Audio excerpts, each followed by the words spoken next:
have just, I'd have biffed him one in the head because I'm a tough guy. Oh, hello. I think we're live. We are. How's it going? This is obviously Tuesday night live stream right here on patreon.com/lostinthepond or YouTube, to put it another way. Hello to those that joined early. We have James in the house. We have Michael and we have Glenn. It looks like a few others. So say hi. Don't be shy. I don't have any eyes. That's a rhyme. I don't have any eyes at the minute because I took my glasses off just to see if that would work, because I've been wearing them all day and they are more or less on their last legs, or is it arms? What do you call these things? Nobody knows. I don't know. I'm not going to speak for everybody. But anyway, how is everybody? It's been an entire week since last we spoke. This time is flying by at the minute. But for me, that could be because I'm making a lot of videos recently, which has been fun. We're working on, as I said in the description to this very video, a few tasting videos coming up. I'm going back to the whole Lawrence tries this American, cuisine. I mean, in the case of the pumpkin spice latte, that's probably not the correct terminology to use, but it is the word I'm choosing tonight because I haven't had any caffeine appropriately, so I'm not as awake as I should be. So that's coming. That's just a little taster, literally, pun intended. Before we then go on to do actual pumpkin pie, and then we're doing a few other tastings throughout the year, leading into Christmas, just to get my take on those things. Very interesting. People seem to be interested in sort of reaction videos, so that's what I'm going to be doing. It's exciting. It is exciting. Yeah, we're very excited to do it. And, it's just a sort of light relief away from the sort of more scripted videos as well. So should complement those quite nicely, I think, and give me more to work with. We have Peg in the house. Hi, Peg. Welcome. And if there's anybody else who I've not yet had the chance to wave at, if indeed you want to be waved at, that might be weird. I don't know. I'll just say hello. Then let us know in the chat, in the live chat that we have open here. Like I said, it's been quite a busy time. I've been putting out a few videos over the last week or so, or two, I suppose. But, prior to what that had been in the week before then, that sentence made no sense. What it was in the week prior to then was, a lot less volume of videos. So I'm good, and I've been working on another one. And this comes from something that I was discussing on Twitter recently, as in yesterday, which is, it came to my attention when I was looking at cities in the United States, mostly in New England or up in the sort of northeast corridor, that were named after cities in England, right? There are obviously loads of those. Well, I think most of us are aware of that fact. But I noticed that there were a select few of those types of cities that also have the same county name as the equivalent city does in England. So, obviously there's Dover in Delaware. That's in Kent County, Delaware. Well, the Dover in England is in Kent, in England. And there are about 7 others that I came across, Worcester being another one. Worcester, Massachusetts is in Worcester County, and Worcester, England is in Worcestershire, and so on and so on. So I've been sort of dramatically, I don't know if dramatically is the right word, I've been frantically, that's the word I'm after, scripting a video around this. So that's to come sometime, hopefully this week, in addition to another video that I've been doing about the metric system and why America has never officially adopted the metric system, despite using elements of it here and there. And also touching in that video upon the fact that Britain is not 100% metric either, hence us having stone and things like that for weighing. And I just thought, wow, this is a video or a subject matter I've not yet touched for video purposes. And I've been, again, frantically, dare I even say it this time, dramatically writing away on that very script. So I'm excited to bring all of this to you very soon, as well as many others in the lead up to all of the holidays that are coming. So Halloween, if you want to count that as a holiday, Thanksgiving, and Christmas, of course. Sandwiched in between there, bonfire night in England on November 5th, and Black Friday, apparently in both countries now, the day after Thanksgiving. It's my least favorite holiday. It doesn't matter which country I'm in.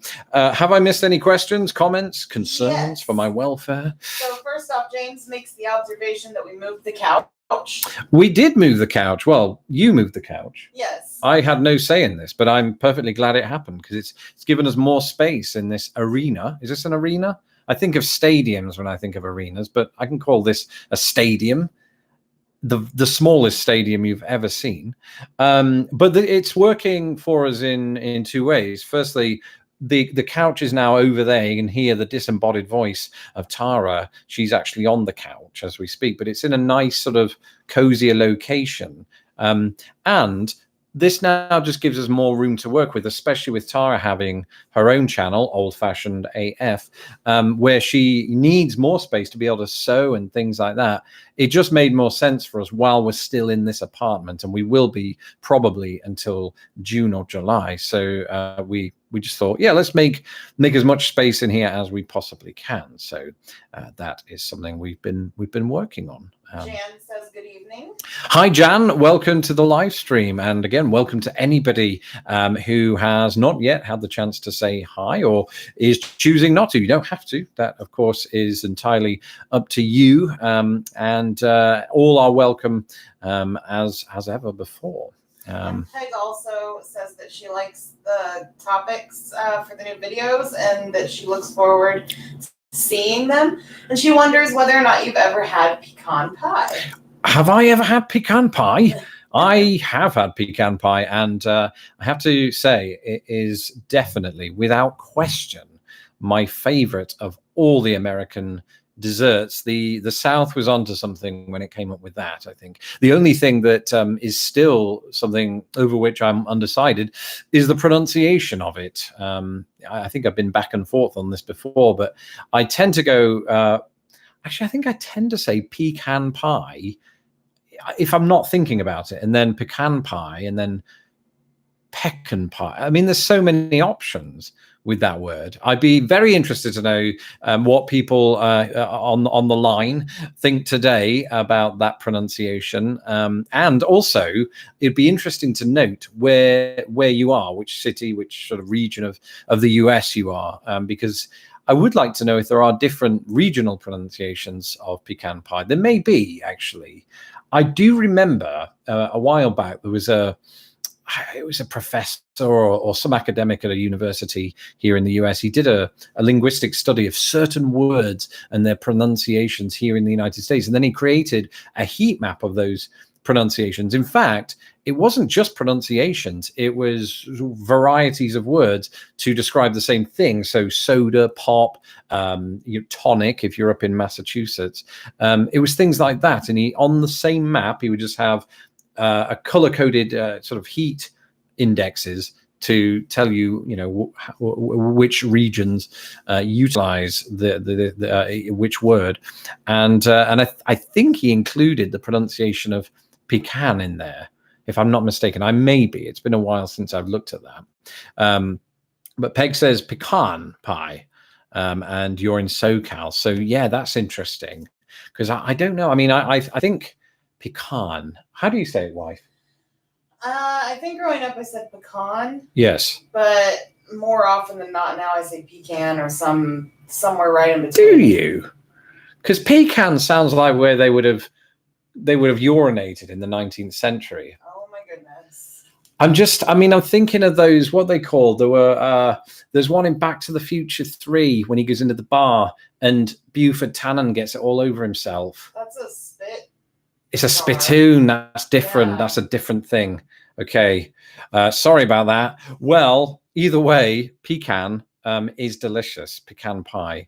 Because it's weird, right? I went a whole year without having chocolate somehow in 2015. And then I had a pecan pie, which I'm fully aware is not famous for including chocolate. But for some reason, it tasted like chocolate. And that's when I became addicted to it. Not addicted. I mean, I have one once a year, but that's when I became a big fan, I think, was after that. And I've never gone back because I don't get the hint of cinnamon. If there's cinnamon in it, there may be, I don't know, but I don't really ever taste that, which is good because I'm not a cinnamon fan, as the wife will tell you. Yeah, I'm sorry, Peg. I didn't intend to ruin the pie for you or for anybody by referring to it as that. And that pumpkin spice latte is going to be really fun since you don't like cinnamon. Yeah, I know that. I suppose that's part of the entertainment for everybody. I will be suffering for my art when I eat and drink pumpkin and pumpkin spice and all of the things that go with it. That's going to be very interesting. I'm just going to quickly put on my wonky glasses. While you do that, John Taylor says that he says pecan as opposed to pecan. Oh, interesting. So there's another sort of slight variety. Yeah, there must be about 6 different ways of saying it, and nobody can seem to agree. Which that's the most fun thing about language for me. And when it comes to something like that, I don't think there's a right or wrong way of saying it. It's like with the word in English, like scone. Almost uniformly in America, I hear people pronounce it scone, but in England, we're divided over the pronunciation. It's either scone or scone. And you always get people coming to you if you're in the scone brigade, right? And they'll say to you, "Oh, why are you pronouncing it scone? I mean, you don't pronounce cone as con, right?" And in fact, somebody literally said that to me, but they said one doesn't pronounce cone as con. And then I pointed them to the first word in their sentence, which was the word one does indeed rhyme with scone. So language is a very fascinating thing in that way, especially English, in that it's deeply inconsistent all around, especially when it comes to pronunciation. I once was told that you could spell fish. What was it? It was GHOTI if you followed the rule that cough has GH in it, which is pronounced like an F sound. So you take that F sound, GH, you take the O in women, which is an I sound, and you put that next to GH, and then you take the T and the I from substantiate, and that pronounces, or creates a sh sound. You put all those together, you've got goatee, but it actually could be pronounced fish, because that's the weirdness of English and how we use different sounds for different letter combinations in different ways. Yeah. Caramel or caramel? That's a good one. Is most certainly for me caramel, and I am quite, I think, insistent about the strong pronunciation over each syllable there. But where I lived in the Midwest, or particularly in Indiana, it was caramel. And then how do you pronounce it? I say caramel, but you're right. Like when I was growing up, I'm pretty certain that I said caramel. Yeah. Which it just feels weird to me now. Yeah, well, that one has always, that was one of the first ones that really stood out to me when I moved here. Because obviously I have a sweet tooth, and I heard that. But I also lived in Indiana, and there is a place just north of Indianapolis called Carmel. It's pronounced Carmel, but it's spelled Carmel. So there was double confusion going on at once, which was always fun when you're trying to learn a new language in a way, which is what American English feels like at times. Let's see. We've got, I have aluminum or aluminium. Well, it's aluminium for me, just because that's what I grew up with, but I'm fine with either, as of course is the authority on scientific words, language, whatever you want to call it. And that's fine with me. And of course, aluminum was the coinage of an Englishman, Sir Humphrey Davy, the chemist, who I believe discovered the element, and he tried very hard to get aluminum into the periodic table in Britain, and the scientific body wasn't having any of it because they said it's not consistent with other elements and the spelling of those, like helium, etc.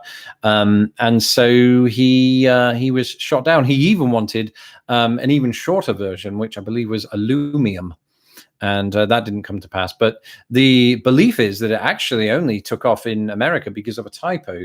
There was some sort of male person, male man, but he was I suppose mailing things to somewhere, I'm not sure where, in the United States, and it was the contents was a collection of aluminum, and he mislabeled it as aluminum instead of aluminium, and thereafter it took off that way here in this country. So this is really interesting. Yes. Peg says that she pronounces caramel as Carmel with the L emphasized. Huh.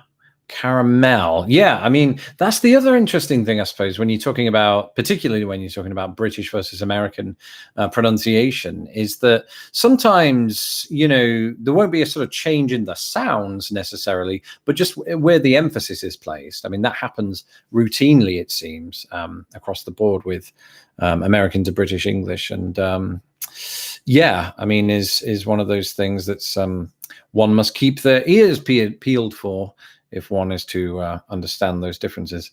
Let's see, what else we got? Apparently that's not for like the food, it's for a city in California. Oh, so interesting. Ours in Indiana was Carmel, theirs is Carmel. That's right, yeah, and it very much is. I mean, when I first, actually, I'm with you on that, Peg, because when I first saw the place name in Indiana, I did call it Carmel before you know, anyone had said it to me. And that might be because where I went to university in England, there was a place nearby that had a very similar name to it. It was Cartmel. And that's how we'd pronounce it, Cartmel. There was a T in it, but it was very similar. Well, this is fascinating. We somehow, I mean, I can't remember how this video started now, but we somehow once again evolved into the conversation around pronunciation differences, which of course is my bread and butter. Not literally, I had that for dinner, which was very nice. Yeah, so that's always an interesting one. If you want more information actually on the aluminum aluminium difference, I did do a video ages ago. It was a very poorly produced video. It's me in like the worst lighting ever, but it's a video talking about Humphrey Davy and how you know, that whole aluminum aluminium difference came to pass. And similarly, I mean, I've done a few videos over the years looking at words that are assumed to have been coined in the United States that actually started in Britain, aluminum being one of those, soccer being another, and so many others as well. Always interesting to look at that. Lawrence, route or route? I say route to this day, I think anyway. Although no, I don't, because, well, when we're in the car, which has been a long time, but when we were last in a car and I had to be the navigator and I have Google Maps in my hand, if we get redirected, I'll either say redirected or on rare occasions, I will say rerouted, because rerouted doesn't feel right. And it could be because I never really used that particular word when I lived in England. I would say the route.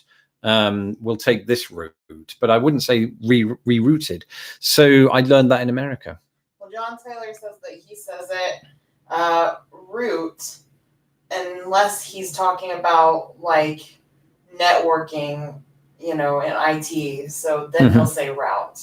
Oh, okay. Yeah, I mean, that makes sense. Yeah, it's an interesting one to distinguish between, but until I'd spoken it aloud just now, I don't think I'd really realized that I'd taken on the American English pronunciation of that. I was thinking of something weird the other week. I'm a big fan of anagrams, right? And I think it was the word routed is an anagram of detour. And they both can, in a way, encompass the same idea. But they both have different origins. It's amazing when you see things like that. It's like the words, I think it's prenatal, parental, and paternal are all anagrams of each other, but they all actually have different etymologies, different origins. And yet by chance, they're all anagrams of each other. And I know you're curious, but he actually used that one on me yesterday while we were walking home from the store. I did. I have all the best chat up lines. Is that what you would say? What would you say? Chat up lines? Here in the US? Yeah. No, pickup lines. Pickup lines, yeah. That she's already my wife, so I didn't have to work too hard. Yeah, I don't know why it is. I sometimes lose sleep over working out anagrams. I need to get a life, I think. I love wordplay like that too, Peg. It really is just, again, it's my bread and butter, I think. So that's really cool. Cool. Where are we at for time? We have about 10 minutes left. Amazing. Do you have any questions for me? I am, you can probably tell I'm very tired, but it's been a long day at work, so that's probably why that is. Maybe I'll go and have pumpkin spice latte now. No, I need to save it for the video. Can't cheat. It has to be a genuinely authentic, visceral reaction. If indeed I have a visceral reaction to it, maybe it won't be that problematic. You might like it. I doubt it. It's so unlikely that I'm going to, but I don't want to force hatred of it. If indeed my reaction is, oh, actually that's all right, then that's what will come out of me, you know. So we'll see how that goes. In Idaho, the city of Moscow emphasizes the cow. Yes, it does. I've dealt with clients in Moscow, Idaho, actually, and I know where it is. It's south of Coeur d'Alene, but next, kind of near to the border of Washington State. Yes, it's true. And when we talk about Russia, we say Moscow. Well, I have heard, different pronunciations of Moscow, Russia, though, people pronouncing it that way, or Moscow. It seems like they can go back and forth on that one.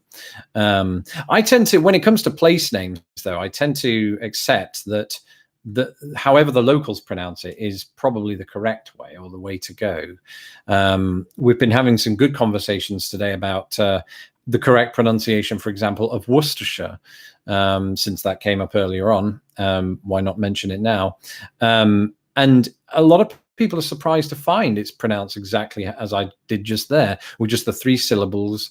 And actually, I was just watching a training video on this given a moment ago by an American linguist, and she made the point that the Shire part at the end of Worcestershire, it's easy for Americans to remember that if they consider how that very same sound is pronounced at the end of New Hampshire. It's exactly the same way. So you don't need to say Worcestershire or Worcestershire or anything like that. And then just remember that this is one of those rare words in American English that has an R in the middle of it that you just don't pronounce.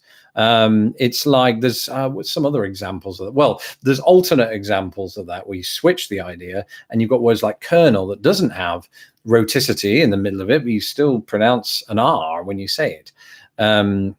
Very strange, but I like that. And in fact, I'm making a list of such words as we speak. Not as we speak. I mean, that would be multitasking that I just can't do. And I'm hoping to make a video along those lines too. So a lot of ideas cooking at the minute. So that's good. I'm worried. Oh, go ahead. Oh, she wants to know if you actually have a lot of foodstuffs left to try since you've been in the US for so long. I actually do, surprisingly enough. Certainly pumpkin flavored things fall into that. I have had the inside of pumpkin, and I think I had some sort of pumpkin type soup or something like that. Yeah, I've way made back in the pumpkin day. soup for us before, But- and you didn't hate it. Well, because I think you spiced it with other things, though. Well, it but- was a savory soup, that's why. Yeah, that's right. It was. But I've never had a pumpkin pie. I've never had a pumpkin spice latte. And there's just a variety of other things that I've weirdly never tried. So I thought, well, since I haven't, let's film these things and get it out there. Lieutenant, yeah, there's very much a difference. In fact, sort of military rankings or just the military in general throws up a lot of pronunciation differences. And that would be really good to look at. Quick question. This is from John. Hopefully you get to, before you leave, since you're in Chicago, I'm sure you've ridden the CTA, indeed. Have you ever run across a strange situation on the Red Line or an L train? Well, I suppose it depends what you mean by strange, but I've encountered some rather savory fellows on the Red Line in particular, actually, who have, hurled death threats at everybody that's on there. It's rare. It's very rare to see that. I suppose the most unusual thing, if you can even call it unusual, is I just a few weeks ago, actually, I encountered a huge delay, and I don't think it was the sort of the usual morbid reason that was given, that somebody is on the tracks, which is a euphemism usually for suicide. It was I think they'd had a wide signal problem all across the CTA, or at least between certain stops. And I was stranded on a train for about half an hour, I think it was. And I was in midway. the station waiting for you. Yeah, and it took me hours to get home that day. It was pretty crazy. But yeah, CTA. Well, I made this point actually to CTA on Twitter a few weeks ago. For all the delays that could occur, I mean, it's not that common, but when they do occur, I just sort of accept it as part of having this wonderful train service that allows me to go 5 miles in half an hour without having to drive or anything like that. And I really don't mind it. And I think something like CTA or, just Transport for London in London, or just that kind of service is just very useful in a big city like this. So I tend not to criticize it too much. James says that the pumpkin cookies from Potbelly are delicious. Are they? Well, I have a Potbelly across the road from where I work. You have to bring me home one. Yes, I might. And maybe we could try it with the pumpkin spice latte. We could. That might be a bit too much pumpkin, I think, for my liking. There's never too much pumpkin. Well, I disagree. But if Potbelly has chocolate chip, then I'm there. So we'll see what happens with that. Maybe I'll head there tomorrow and surprise the wife. Won't really be a surprise now, will it? I've given it away. Oh well. I've just realized my computer battery is dying because it's not plugged in. Nice. It's okay. It's got like about a third left, which will last the 3 minutes. That would be really bad, wouldn't it, if my computer died on you? I did see the comment, I think, was it from Peg, about your hat on the light. Yes, it is an LED lamp. It is LED. Okay, that's good, because I'm slightly worried myself. There was a risk of burning. Yeah, well, I mean, it is a witch's hat, so maybe we want some kind of burning, just for the sort of authenticity of the Salem witch trials. Was the burning involved in that, or was it just hanging? It was bad either way. I'm not condoning it. It depends on the country, but in the UK they hung a lot of witches. Yeah, I know. Yeah, they did. Yeah. And here they burned some at stake. Yeah. Unbelievable. Yeah. Yeah. So all that to say, the hat's fine, and the pumpkin too. Although I believe Tara told me the pumpkin is starting to get a bit soft. Well, I don't know about soft, but I don't think she looks like a witch anymore. Oh, well, that's probably true. Yeah. If you're worried about the hat, says John, you should have seen the witch who was wearing it. R.I.P. Exactly. It's like the Wicked Witch of the West. Where did she go? Yeah, just melted. I'm melting. Yeah. Who knows? She's still waiting for a pumpkin cookie, though. Well, that's you. Oh, yeah, she's the witch. I mean, I didn't say that. I didn't look her in the eye when I said that, and I probably never will. Yes, interesting. Well, we are down to the last 2 minutes. These things always go far too fast for my liking, but that's okay. Maybe one day we'll go back to an hour when I've had more sleep. Who knows? John Taylor wants to know whether or not we get a lot of trick-or-treaters. We don't really. It's kind of hard in where we live for that to happen. We're just in a more sort of communal apartment complex in general. So we got a few last year, though. Did we? Probably the first time in a number of years where we've gotten more than a couple. I think I stayed at work longer that night on purpose. So no, I'm kidding. I miss being a kid and going out Halloweening, trick or treating. It's been a while. It has been a while.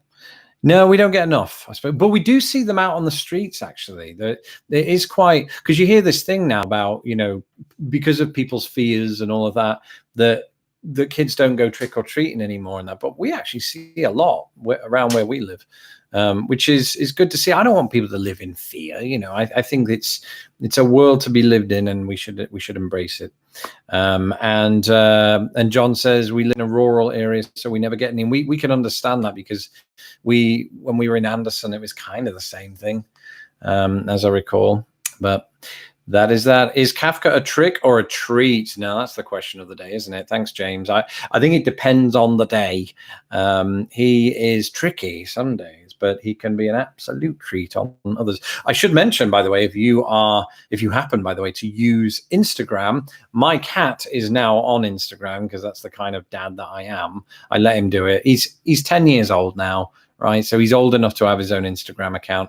So if you want to follow the most adorable cat in the world, you can do so by following him. His name is Kafka the Kitten on Instagram, and it really is the most adorable thing I've ever done. And also it's Kafka.the.kitten. Oh, it is. Yeah, that's right. Kafka.the.kitten, because it's Instagram and it's weird.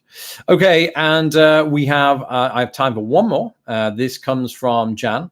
You can come to my house and help hand out trick or treat candy. We get about 500. I think it's supposed to be pretty cold on October 31st this year. That sounds like a party. It does. Usually I just stay in and I eat all the candy. So it's true, he does. All right. I mean, I was actually joking. She gives away all my secrets. All right. Thanks for joining us this week, and we'll be back again next week. Stay tuned for more videos throughout the week. Until next week, have a good week. See you tomorrow on my live stream. Yep. Check out Tara's live stream, Old Fashioned AF, and I'll see you there too, because I'm always on, but I'm doing what she does now. Bye. Bye.